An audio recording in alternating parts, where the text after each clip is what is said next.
She thought she could do whatever she wanted, and the world owed her a round of applause. But one wrong move, one bold stunt in front of a royal guard, and her life started to crumble like a house of cards. Have you ever seen confidence turn into sheer panic? Well, buckle up, because this story is not for the faint-hearted. The London streets were their usual chaotic masterpiece. Tourists darted around, snapping pictures of Big Ben, double-decker buses, and every pigeon that dared to land near them.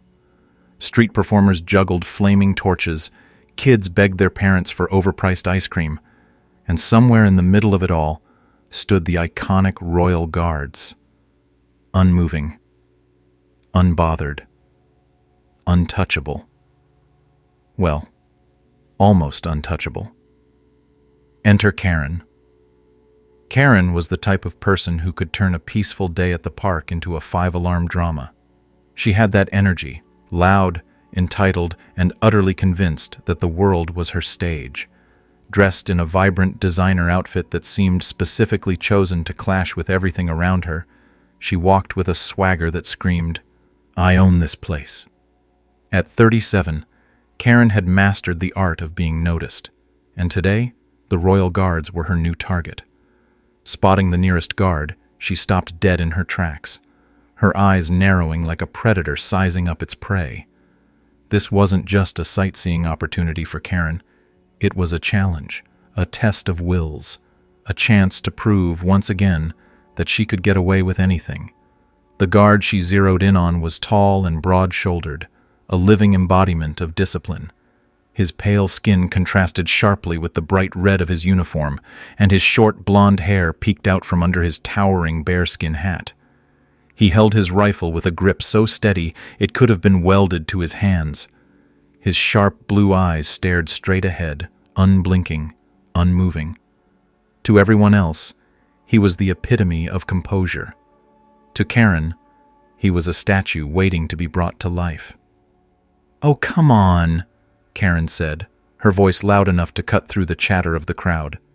"These guys are just for show, right? Like, do they even breathe?" Heads turned. Tourists began to murmur, some chuckling nervously. Karen thrived on the attention. She was like a moth to the flame of an audience, and now she had one. She strutted closer to the guard, her heels clicking on the cobblestones like a countdown. With every step, her grin grew wider. The guard, of course, didn't react. His eyes stayed fixed on some invisible point in the distance, his body as rigid as a steel beam. "What's the deal, huh?" Karen continued, circling him like a curious cat. "You're just gonna stand there? Not even a blink? Dude, I've seen mannequins with more personality." The crowd began to gather, forming a loose semicircle around her. Phones were already out, recording her every move. Some people whispered, "This is not going to end well," but no one intervened. This was Karen's show, and she was eating it up. "All right, let's see if you're actually alive," she said, reaching out with a perfectly manicured hand. Her fingers grazed the edge of his rifle, testing the waters. Still no reaction. She smirked. "Okay, big guy, let's have some fun." And then she grabbed it. Full-on, two-handed grip, like she was about to pry it out of his hands. The crowd collectively gasped. A few tourists yelled, "Stop!" or "Don't touch that!" But Karen wasn't listening. She was grinning ear to ear, tugging at the rifle with all the confidence in the world. To her, this was just harmless fun, a prank to show off to her friends later. But the guard wasn't budging. His grip remained ironclad, his body rooted to the spot. Then, without warning, he tilted his head slightly downward, locking eyes with her for the first time. His blue gaze was cold, piercing, and so intense that Karen actually hesitated for a moment. "Ma'am," he said, his voice calm but firm, "release the weapon immediately." Karen's grin faltered. For a split second, she seemed to consider letting go. But then her ego kicked in. No way was she backing down now, not with all these people watching. "What are you gonna do?" she shot back, tugging at the rifle again. "Call the Queen on me?" The tension in the air was palpable. The crowd fell silent, save for the faint hum of someone's phone recording. The guard didn't respond. Instead, 2 more guards appeared, walking toward her in perfect synchronization. Their movements were so precise, so deliberate, it was almost unnerving. They flanked her on either side, their expressions identical, blank, unyielding, and vaguely threatening. "Ma'am," one of the new guards said, his voice just as steady as the first, "you are violating security protocol." Karen blinked, her confidence cracking for the first time. "It was a joke," she said, her voice higher pitched now. "Relax, okay? Nobody got hurt." But the guards weren't buying it. Their stony expressions didn't waver. Karen let go of the rifle, stepping back with an awkward laugh. She glanced at the crowd, hoping for some support, but all she saw were phones pointed at her and faces filled with judgment, or worse, amusement. "Are you serious?" she said, her voice rising. "This is ridiculous. I didn't even do anything." Someone in the crowd shouted, "This is going viral for sure." Laughter rippled through the group, and Karen's face turned bright red. For the first time, she felt a pang of panic. As the guards remained unmoving, their silence more damning than any words, Karen realized she might have just made the biggest mistake of her life. Karen stood frozen for a moment, her bright expression faltering as reality started to hit her like a freight train. She spun around to face the crowd, lifting her hands in mock surrender, plastering on a smile that didn't quite reach her eyes. "Come on, folks," she said, her voice a little too loud, a little too forced. "It was just a joke. No harm done, right? Lighten up." But the crowd wasn't buying it. The murmurs grew louder. The looks ranged from amused to outright disdainful. And worst of all, the phones kept recording. Karen's smile wavered. Her laugh, once confident, now sounded hollow, desperate even. The guards, however, were anything but shaken. Their positions were locked, their eyes unflinching. Karen's attempt to play it off had failed spectacularly. One of the guards, the one she had grabbed the rifle from, stepped forward slightly, just enough to reassert his presence. His voice was calm, level, and carried the weight of absolute authority. "Ma'am, we've called the police." Karen's face dropped. Her usual bravado melted into something close to panic. She blinked rapidly, her mind racing. "Wait, police? Are you kidding me right now? For what?" The guard's expression didn't change, not even a flicker of sympathy. "You are being detained for breaching security protocol." The word detained hung in the air like a bomb waiting to go off. Karen's head snapped back to the crowd, her face red with a mix of embarrassment and fury.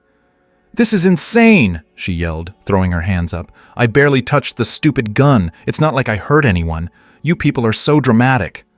Someone in the crowd laughed, and Karen shot them a glare that could have melted steel. But the crowd didn't care. The energy around her had shifted completely. This wasn't her show anymore. It was the guards, and they were playing their roles flawlessly. Karen tried to step back, but as soon as she did, the other 2 guards moved, subtly cutting off her escape route. Her heart started to pound as she realized she was surrounded. "Hey, this is ridiculous," she said, her voice rising in pitch. "You can't just block me in like this. I have rights, you know."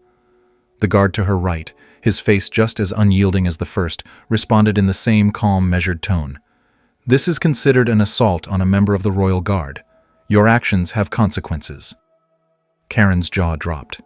"Assault? Are you serious? I barely touched the thing. It's a tourist attraction. That's what you're here for, isn't it?" Her words echoed in the quiet, and for the first time Karen realized how isolated she was. The crowd wasn't laughing with her anymore. They were laughing at her. A man in the front row whispered something to his friend, and they both snickered, their phones still trained on her like cameras at a press conference. And then, as if the situation couldn't get worse, a man in a sleek black suit emerged from the crowd. His polished shoes clicked against the cobblestones with deliberate precision. His face was unreadable, but his posture radiated authority. Karen's stomach dropped. This was not the guy you wanted to see in a situation like this. "Ma'am," the man said, his voice smooth but firm, You need to come with me. Karen hesitated, her eyes darting around for some kind of escape. Wait, hold on, she stammered. This is a misunderstanding. I didn't mean to. Now, the man interrupted, leaving no room for argument. The crowd parted like the Red Sea, giving them a clear path. Karen straightened her back, trying to maintain some shred of dignity, but the weight of the stairs was unbearable. She could feel the cameras zooming in on her face, capturing every moment of her humiliation. She took a shaky step forward, then another, following the man in the suit. Her head was spinning. As they moved out of earshot of the crowd, Karen finally worked up the nerve to speak. Look, I don't know what you think I did, but this is all a huge overreaction. I'm just a tourist. I didn't hurt anyone. The man stopped and turned to face her. His expression was stone cold. You violated protocol by interfering with a member of the Royal Guard. This is a serious offense. Karen's mouth opened, then closed. For once, she had no witty comeback, no cutting remark. She felt small, powerless. And, the man added, his voice dropping just enough to make her stomach twist, this incident has already gone public. The footage is everywhere. Karen's heart sank. She could see it now, her face plastered all over the internet, the headlines mocking her, the endless comments tearing her apart. Her carefully curated image, her reputation, everything she had built her life around, was crumbling before her eyes. From behind them, the faint sound of applause reached her ears. She turned, hoping against hope that maybe, just maybe, it was for her. But it wasn't. The crowd was clapping for the guards, their discipline, their professionalism. Karen turned back to the man in the suit, her face pale. Is there any way we can fix this? The man didn't answer. He simply gestured for her to keep walking. As she took another step, the weight of what had just happened finally hit her. Her life, the one where she always got her way, was over, and there was no turning back.